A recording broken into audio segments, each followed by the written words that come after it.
ആരാ സാർ യുവമാരൊക്കെ? നമ്മുടെ അന്വേഷണം റൈറ്റ് ട്രാക്കിലാണെന്ന് ഞാനൊന്ന് പറഞ്ഞില്ലേ, അതിന്റെ തെളിവാണിത്. നമ്മുടെ അന്വേഷണം എന്നുള്ള പ്രയോഗം വേണ്ട സാർ. കൂടെ ഉണ്ടെന്നുള്ളതല്ലാതെ എനിക്കൊരു പിടിയും കിട്ടുന്നില്ല. Hello sir. ഹലോ. ഞാൻ പറയണ്ട, രൂപം കണ്ടാൽ അറിഞ്ഞൂടെ? മിനിസ്റ്റർ നടേശന്റെ ബ്രദർ ദിനേശൻ, ലണ്ടൻ എംബസിയിലെ ഉദ്യോഗസ്ഥൻ. അതെ, ഈ കേസിന് ഗുണകരമായേക്കാവുന്ന ഒരു എവിഡൻസ് എനിക്ക് നാട്ടിൽ നിന്ന് കിട്ടി. അതും കൊണ്ടാണ് ഞാൻ വന്നിരിക്കുന്നത്.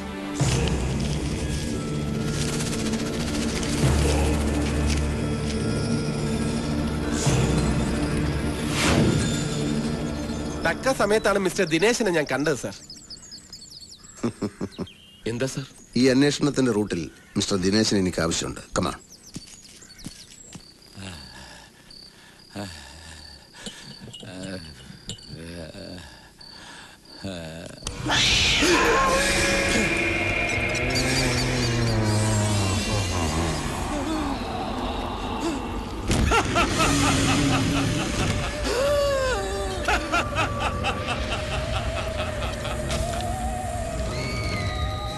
ദാസപ്പ, ആഗ്രഹങ്ങൾ പൂർത്തീകരിക്കാൻ കഴിയാത്തവരുടെ ആത്മാക്കളാണ് അലഞ്ഞു തിരിഞ്ഞു നടക്കുന്നത്.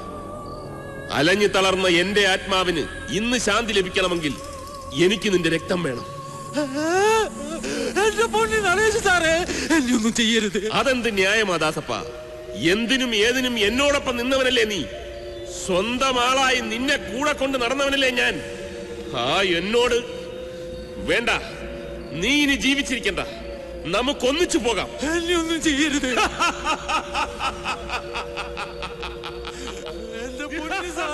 എന്നോട് പൊറുക്കണം, എന്നോട് ക്ഷമിക്കണം. ഇപ്പോൾ കിട്ടിയ വാർത്ത. മുൻ ആഭ്യന്തരമന്ത്രി നടേശന്റെ കൊലപാതക കേസിൽ അറസ്റ്റിലായ SME കോളേജ് വിദ്യാർത്ഥി രമേശ് പ്രസാദ് കുറ്റം സമ്മതിച്ചു. പ്രതിയെ ഇന്ന് ഉച്ചകഴിഞ്ഞ് 2 മണിക്ക് ചീഫ് ജുഡീഷ്യൽ മജിസ്ട്രേറ്റ് കോടതിയിൽ ഹാജരാക്കും. SME കോളേജിലെ വിദ്യാർത്ഥികളും SDCPയുടെ പ്രവർത്തകരും പോലീസ് സ്റ്റേഷന്റെ മുന്നിൽ തടിച്ചുകൂടിയിട്ടുണ്ട്. സ്റ്റേഷൻ പരിസരമാകെ സംഘർഷഭരിതമാണ്.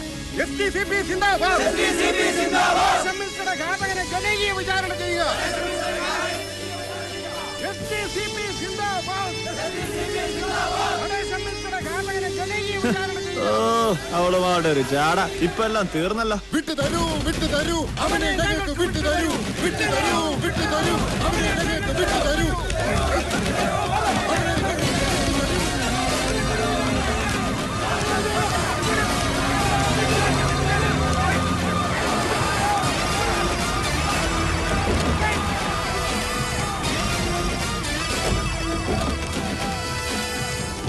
പ്രിയമുള്ളവരെ, എല്ലാവരും ശാന്തത പാലിക്കുക, എല്ലാവരും ഡിസിപ്ലിനിങ് പാലിക്കുക. കണ്ട അനുസരണമുള്ള പ്രവർത്തകരെ കണ്ട. കൺഗ്രാറ്റുലേഷൻസ്. Thank you sir. പ്രതിയെ ജനകീയ വിചാരണ ചെയ്യണമെന്ന് പറഞ്ഞ് ഭയങ്കര ബഹളായിരുന്നു. സാറിന്റെ പാർട്ടിക്കാരായതുകൊണ്ട് അടിച്ചോടിച്ച് പ്രശ്നം വഷളാക്കണ്ടെന്ന് കരുതിയാ. അതേതായാലും നന്നായി. ഇത് ഞാൻ ഇപ്പൊ സോൾവ് ചെയ്ത് തരാം. വായി നോക്കി കഥ കോളാമ്പി എടുത്തോണ്ട് വാടോ. അതെ, എപ്പോഴാണ് പാർട്ടിക്കാരായിട്ട് പേസ് ടു പേസ് സംസാരിക്കേണ്ടി വരികയെന്ന് അറിയില്ലല്ലോ. അതുകൊണ്ട് എപ്പോഴും ഫുൾ സെറ്റപ്പില്ല.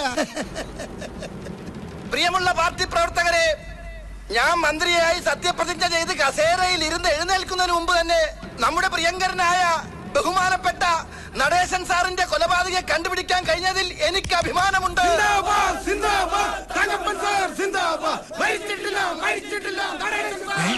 മരിച്ചിട്ടില്ല. അണികളുടെ മനസ്സിൽ നിന്ന് മരിച്ചിട്ടില്ലെന്ന്. നടേശൻ സാറിന്റെ കാതകനെ ഞങ്ങൾക്ക് വിട്ടുതരിക. ദയവ് ചെയ്ത് നിങ്ങൾ ബഹളം വെച്ച് കോംപ്രമൈസ് ചെയ്യരുത്. നമ്മുടെ പാർട്ടിക്ക് പറഞ്ഞിട്ടില്ല കോംപ്രമൈസിങ്. പ്രതിയെ കോടതിയിലേക്ക് കൊണ്ടുപോകാനുള്ള അവസരം ഉണ്ടാക്കി തരാൻ അപേക്ഷിക്കാൻ അഭ്യർത്ഥിക്കുകയാണ്. ഞാൻ പ്രതിയെ ഒന്ന് കണ്ടിട്ട് വരാം. എല്ലാവരും അക്ഷമരായിരിക്കുക.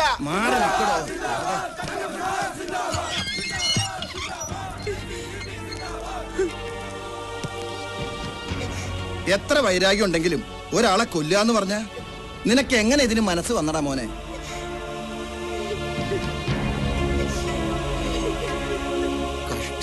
കോടതിയിലേക്ക് കൊണ്ടുപോകാൻ സമയമായി സാർ. കൊണ്ടുപോയിക്കോ, പാർട്ടിക്കാര് പ്രശ്നമൊന്നും ഉണ്ടാക്കില്ല. ഞാൻ മൈക്ക് കൂടി അലൗൺസ് ചെയ്തല്ലേ.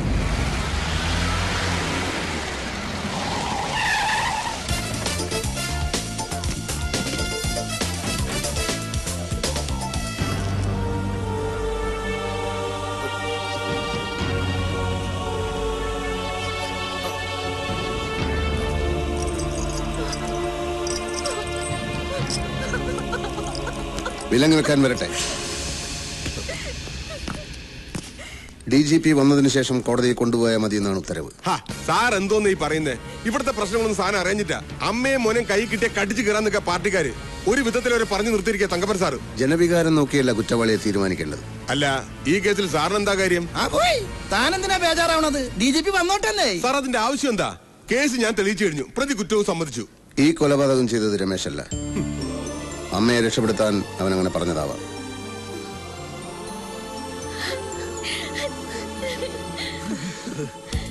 പോസ്റ്റ്മോർട്ടം റിപ്പോർട്ട് കിട്ടിയപ്പോൾ തന്നെ സംശയം തോന്നിയിരുന്നു.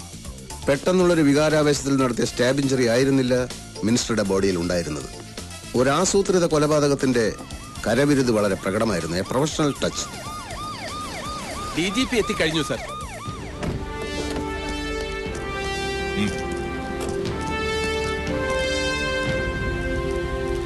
അല്പം ലേറ്റ് ആയി പോയി sir. Anyway the case is solved. Thanks. ദിനേശനോ എപ്പോ വന്നു? രാവിലെ എത്തി. ചില ഇന്റർഫിയറൻസ് കാരണം കേസിൽ നിന്ന് ഒഴിവാക്കപ്പെട്ടെങ്കിലും കമ്മീഷണർ കർത്ത അന്വേഷണം തുടരുന്നുണ്ടായിരുന്നു.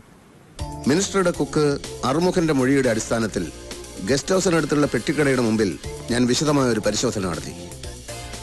അറുമുഖൻ തെറ്റിദ്ധരിച്ച് പോലീസ് ജീപ്പാണെന്ന് പറഞ്ഞത് യഥാർത്ഥത്തിൽ ഒരു നീല ക്വാളിസ് വാനായിരുന്നു. പക്ഷെ എനിക്ക് അവിടെ നിന്ന് വളരെ വിലപ്പെട്ട ഒരു തെളിവ് കിട്ടി. ബ്ലഡ് സ്റ്റെയിനുള്ള ഒരു കടലാസ് കഷ്ണം. വെറുമൊരു കടലാസ് കഷ്ണമായിരുന്നില്ല അത്. ഒരാളുടെ അഭിരുചി വ്യക്തമാക്കുന്ന എ പീസ് ഓഫ് എവിഡൻസ്. പ്രതി ഇപ്പോൾ ഞങ്ങളുടെ കസ്റ്റഡിയിലാണ്. 2 MLA-മാരുള്ള ഒരു പ്രാദേശിക പാർട്ടി. ഏത് മുന്നണി വന്നാലും ഇതിലൊരാൾ മന്ത്രിയായിരിക്കും. 20 വർഷമായി ഇതാണ് അവസ്ഥ. കോളേജിൽ വെച്ച് മിനിസ്റ്റർ നടേശന് രമേശന്റെ മർദ്ദനമേറ്റ അന്ന് സന്ധ്യ കഴിഞ്ഞ് മന്ത്രിമന്ദിരത്തിൽ ഒരു സംസാരം നടന്നു. എടോ തങ്കപ്പ, താൻ ഇത്രയ്ക്ക് മണ്ടനാണെന്ന് ഞാൻ കരുതിയില്ല. വേറെ നടക്കുന്ന കാര്യമല്ലേ ഉണ്ട്, പറഞ്ഞോ. അയ്യോ സാർ, എന്റെ മാനം കളയരുത്. ഞാൻ മന്ത്രിയായിട്ട് സത്യപ്രതിജ്ഞ ചെയ്യുന്നത് കാണാൻ എന്റെ ഭാര്യയും മക്കളും പാർട്ടി പ്രവർത്തകരും എല്ലാം നാട്ടിൽ നിന്ന് പുറപ്പെട്ടു കഴിഞ്ഞു. എടോ, എന്നോട് ചോദിച്ചിട്ടാണോ അവരോട് പുറപ്പെടാൻ പറഞ്ഞത്? സാറല്ലേ പറഞ്ഞത് കേസ് ജയിച്ചു കഴിഞ്ഞാൽ അന്തസ്സോടെ രാജിവെക്കുമെന്ന്. പിന്നെ നമ്മുടെ പാർട്ടി എന്നുള്ള മന്ത്രി ഞാനായിരിക്കും. ഇനി ഞാൻ അങ്ങനെ പറഞ്ഞാൽ തന്നെ താൻ അത് വിശ്വസിക്കാവോ? എടോ ദാസപ്പ, എനിക്കുള്ള 3 വീക്ക്നെസ്സുകൾ എന്തൊക്കെയാ? തങ്കപ്പനും അത് അറിയാമല്ലോ. പവർ ഇല്ലെങ്കിൽ പിന്നെ പണമില്ല, പണമില്ലെങ്കിൽ പെണ്ണുമില്ല. മിനിസ്റ്ററാ, ഇപ്പോഴെങ്കിലും ഒന്ന് വിളിക്കാൻ തോന്നിയല്ലോ. നീ പേടിക്കേണ്ട നന്ദിനി. രമേശനെ പോലീസ് കൊന്നിട്ടൊന്നുമില്ല. അവൻ എന്റെ കസ്റ്റഡിയിൽ എന്റെ പേഴ്സണൽ ഗസ്റ്റ് ഹൗസിലുണ്ട്. എനിക്കങ്ങനെ വാശി ഉണ്ടായിരുന്നെങ്കിൽ ഇപ്പോഴവന്റെ ശവം പോലും ഈ ഭൂമിയിൽ കാണില്ലായിരുന്നു. പക്ഷേ എനിക്ക് ഒരു വാശിയുണ്ട്. നീ വന്നെന്റെ കാല് പിടിച്ച് മാപ്പ് പറയണം. ഈ കേസുമായി ഒരു ബന്ധമില്ലാത്ത കഥയും പറഞ്ഞ് എന്തിനാ സാർ വെറുതെ സമയം കളയുന്നേ? ബന്ധമുണ്ട്. രാജശേഖരൻ,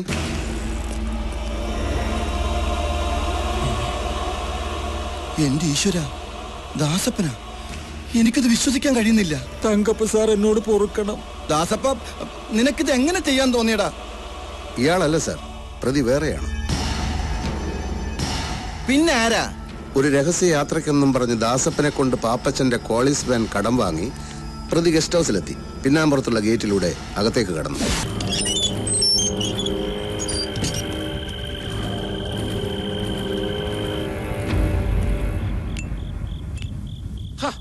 താനോ? ഈ സമയത്ത് തന്നെ എന്തിനാണോ ഇങ്ങോട്ട് കെട്ടിയെടുത്തത്? അവളിപ്പോ ഇങ്ങെത്തും. പോ പോ പോ പോ. അല്ല, താനെന്താ പിന്നാമ്പുറത്തൂടാ? മുൻവശത്തെ ഗേറ്റ് പൂട്ടിയിരിക്കുക. അവളങ്ങനെ വന്നിട്ട് തിരിച്ചു പോയി കാണുവോ? ഈ വേലായുധൻ ഇവിടെ പോയി കിടക്കുക. ഒരു കാര്യം പറഞ്ഞിട്ട് ഞാൻ ഉടനെ പൊക്കോളാം. ഏതായാലും എന്നെ മന്ത്രിയാക്കില്ലെന്ന് എനിക്ക് ഉറപ്പായി. അപ്പൊ ബുദ്ധി ഉണ്ടല്ലേ? പക്ഷെ കൈലാസം ചിട്ടി ഫണ്ടുകാരെ ചന്ദ്രപ്പൻ കേസിൽ നിന്ന് ഒഴിവാക്കിയ വകയിൽ ഞാൻ ഇടപെട്ട് കിട്ടിയ 10 കോടി രൂപയും പിന്നെ എന്റെ പേരിൽ സാർ സ്വിസ് ബാങ്കിൽ ഇട്ടിട്ടുണ്ടെന്ന് പറഞ്ഞ ആ അക്കൗണ്ടിന്റെ ബുക്കും പേപ്പറും കടലാസും ഒക്കെ എനിക്ക് തരണം. ബുക്കും പേപ്പറും ഒക്കെ തരാൻ ഇത് CC ഇടപാടല്ല തങ്കപ്പ. Swiss bank. അത് തന്നെയാ പറഞ്ഞത്. അതിലൊക്കെ നീ വെറും നോമിനി മാത്രം. ഞാൻ ചത്താലേ നിനക്കത് കിട്ടൂ. പിന്നെ നിന്നെ എന്തിന് നോമിനി ആക്കിയെന്നായിരിക്കും. നീ ചത്തിട്ടേ ഞാൻ ചാവൂ, അതെനിക്കറിയാം. അപ്പൊ എന്നെ ചതിക്കായിരുന്നല്ലേ? ചതിയാ? എന്നാ ചതി? കട്ടത്തടി കയറി കടലിൽ പോയിക്കൊണ്ടിരുന്ന നിന്നെ ഇലക്ഷന് നിർത്തി ഇവിടം വരെ കൊണ്ടെത്തിച്ചത് ചതിയാ? ആവശ്യത്തിന് പണവും മൂന്നാറിലൊരു എസ്റ്റേറ്റ് മേടിച്ചെന്നത് ചതിയാ?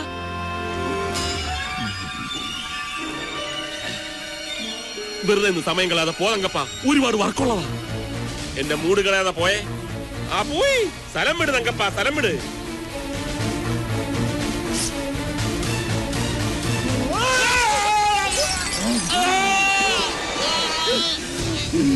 ഞാൻ ചത്തട്ടെ, നീ ചാകൊണ്ടല്ലേ?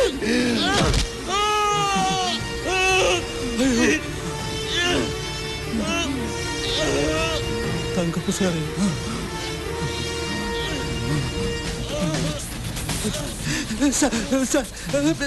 സാറെന്താണ് കാണിച്ചത്? വേണ്ടി പോകരുത്. ഇനി ആഭ്യന്തരമന്ത്രി ഞാനാ. എന്റെ കൂടെ നിന്നാ നിനക്ക് കൊള്ളാം. അതല്ല ഇത് പുറത്താരോടെങ്കിലും പറഞ്ഞാൽ ഇത് അവളായിരിക്കും നന്ദിനി. വാ, ഇത് തന്നെ പുറകിലത്തെ ഗേറ്റ്. ചെല്ല് ചെല്ല്.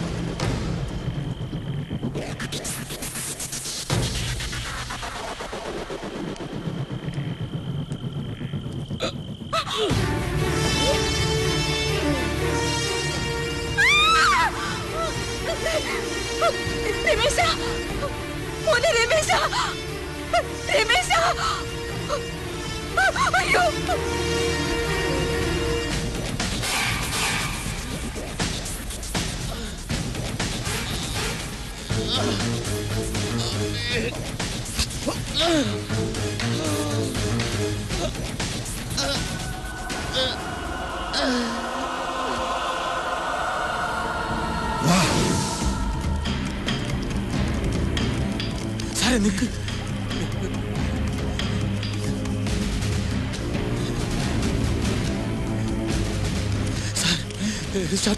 നമുക്ക് പോണ വഴിക്ക് കത്തിക്കാം. എന്ത് പറയുന്നു തങ്കപ്പ സാറേ? ഇവൻ എന്തോ പോഷത്തരം പറഞ്ഞതും കേട്ട് ഇല്ലാ കഥ കെട്ടിക്കൂട്ടി എന്നെ കൂട്ടിക്കയറ്റാനാണോ തന്റെ ഭാവം? ഇല്ല, കഥയല്ല. I have solid evidence. Vigneshwar sir, material object number 1, പ്രതി കൊല ചെയ്യാൻ ഉപയോഗിച്ച കത്തി. നമ്പർ 2, ചോര പുരണ്ടതിന്റെ പേരിൽ കത്തിച്ചു കളയാൻ ശ്രമിച്ച ഷർട്ടിന്റെ അവശിഷ്ടം. നമ്പർ 3, മിനിസ്റ്റർ തങ്കപ്പന്റെ മുഖത്ത് പുരണ്ട ചോര തുടച്ച് ദാസപ്പൻ പെട്ടിക്കടയുടെ മുന്നിൽ വെച്ച് വലിച്ചെറിഞ്ഞ ബ്ലഡ് സ്റ്റെയിൻ സ്വർണ്ണവർഷ കാർഡ്.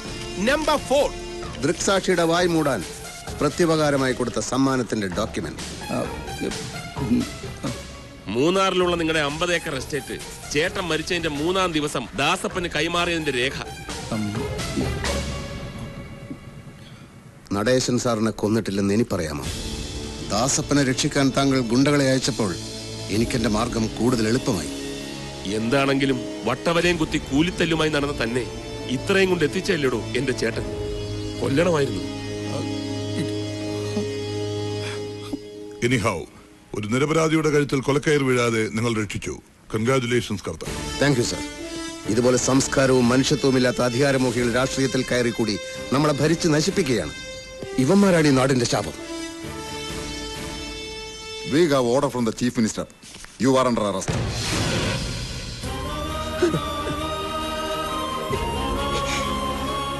മോനെ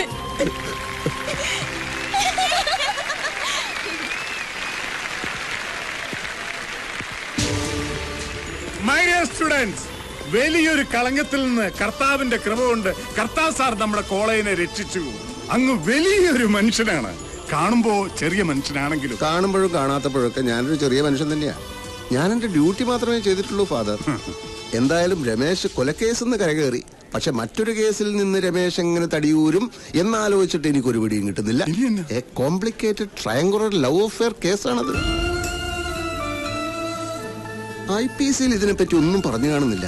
അതുകൊണ്ട് സെക്ഷനിൽ തപ്പിയിട്ട് കാര്യമില്ല. സാറ് ഞങ്ങളെ ഉദ്ദേശിച്ചാ പറഞ്ഞതെങ്കിൽ ആ കേസ് സോൾവ് ചെയ്ത് കഴിഞ്ഞു. I don't get you. ഞങ്ങൾ കൂട്ടായ ഒരു തീരുമാനം എടുത്തിരിക്കുകയാണ് സാർ. എന്ത് തീരുമാനം? പ്രണയം കടന്നു വന്നപ്പോഴാണ് ഞങ്ങളുടെ ഫ്രണ്ട്ഷിപ്പിന് പോറലേറ്റത്. പ്രണയത്തെക്കാൾ വലുതല്ലേ സാർ ആത്മാർത്ഥമായ ഫ്രണ്ട്ഷിപ്പ്? അതുകൊണ്ട് ഞങ്ങൾ നല്ല സുഹൃത്തുക്കൾ മാത്രമായിരിക്കാൻ തീരുമാനിച്ചു. അപ്പൊ നിങ്ങൾ ഫ്രീ ആയി. ഇനിയിപ്പോ ആരെ വേണമെങ്കിലും ബോയ് ഫ്രണ്ട് ആക്കാം. എങ്കിൽ ടു ഇന്റലിജന്റും ആജീവനാന്ത ബാച്ചിലറും അതീവ സുന്ദരനുമായ എന്നെ കൂടി ഒരു ബോയ് ഫ്രണ്ട് ആക്കിക്കൂടെ?